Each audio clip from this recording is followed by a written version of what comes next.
জামাতে ইসলামের ক্ষমতায় গেলে মহিলাদেরকে ঘর থেকে বের হতে দেবে না। বাপ এমন যে সব ঘরের জন্য পিতলের তালা আমরা তৈরি করে রেখেছি।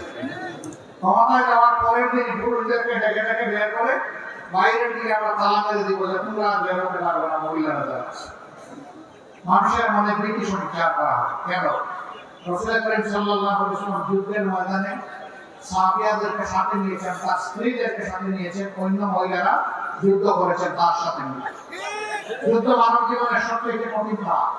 সেই যুদ্ধে আল্লাহ রাসূল মহিলাদেরকে শামিল করেছেন। আমরা কে তাদেরকে ঘরে তালা মেরে রাখা? ভয় দেখানো হয়। এরা রাজ্য কায়েম করলে সবাইকে জোর করে কালো বুরকা পরাবে না, জোর করে কাউকে কালো বুরকা পরানো হবে না।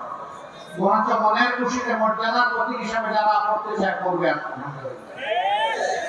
অন্য ধর্মের যারা আছে তাদেরকে আমরা জোর করে পর্দা কিভাবে পড়াবো? তারা তো এই ধর্মের পরিমাণই আনে না। তো তারা যারা ইসলামের পরিমাণ নেয় তাদের উপর কি ইসলামের পর্দা বাধ্যতামূলক? তাদের উপরে জোর কাটানোর অধিকার আমাদেরকে কে দিয়েছে?